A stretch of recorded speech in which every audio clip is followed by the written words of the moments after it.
This page was created to teach Black history. Unfortunately, the American educational system was designed to exclude our real historical account, so we are here to dismantle it. It's time to enlighten those of us who have been kept in the dark.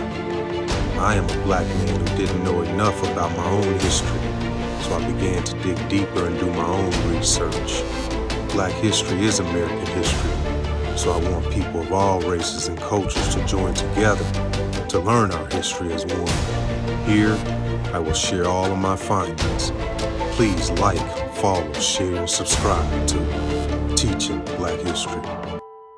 The story of Sarah Sally Bassett. Sarah Bassett was a mulatto and raised many grandchildren. In 1713, she was found guilty of killing livestock and was whipped through the parish. Prior to 1727, she was owned by a Southampton blacksmith, Francis Dickerson, who died around 1726, leaving Bassett for his children to inherit. In 1729, she was valued as useless because of her age, but she continued to practice her medical skills in Southampton Parish. During the late 1720s, Bermuda's elite began making claims of being victims of poison attacks by their slaves. In 1730, Thomas Foster, his spouse Sarah Foster, and a household slave, Nancy, were taken ill. On June 2nd, the investigation of Sarah Bassett began, possibly Bermuda's most notorious case pertaining to an attempted murder of a slaveholder by a slave. On December 18, 1729, about 6 months prior to the illness of Thomas and Sarah Foster and Nancy, Bassett visited her granddaughter, Beck, at her slaveholder's home, the Fosters.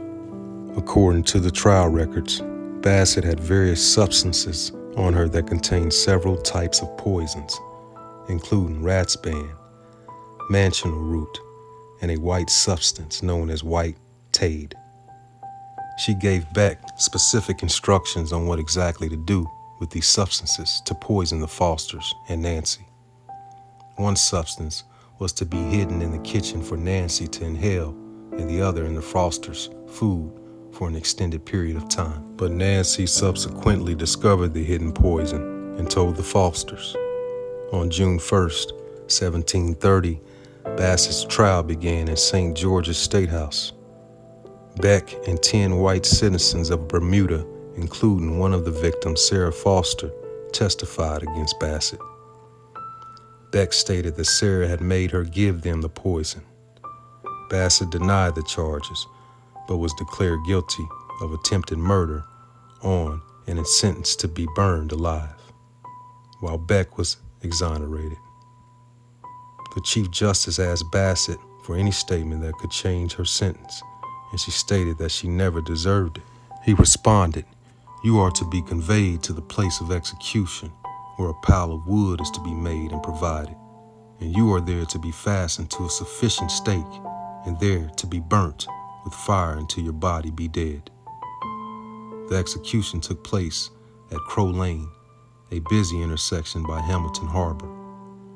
On her way there, she was to have said to the crowd, "No use you hurrying, folks. There'll be no fun till I get there." About 2 weeks after the Sarah Bassett trial, on June 23rd, an act for the further and better regulating Negroes and other slaves, and for the more effectual and speedy way of prosecuting them, was created by the Bermuda Assembly to have more regulation and control over Negroes and other slaves. Sarah's notorious act and the burning of her live body became a part of the island's folklore and local history. Legend says that when the remains of the stake was cleared, a purple flower, the Bermudiana, was found growing from her ashes. Before her death, Sarah had declared that there would be a sign that she was guiltless, and today the flower blooms across Bermuda. Her burning execution led to very hot days in Bermuda, being referred to as a Sally Bassett Day. News of the poison inspired slave rebellions throughout the West Indies. The government of Bermuda commissioned Carlos Downing to create a statue of Bassett as the nation's first memorial to an enslaved person. Despite some controversy about its placement, a 10-foot statue of Bassett was unveiled on the Cabinet Office grounds in 2008.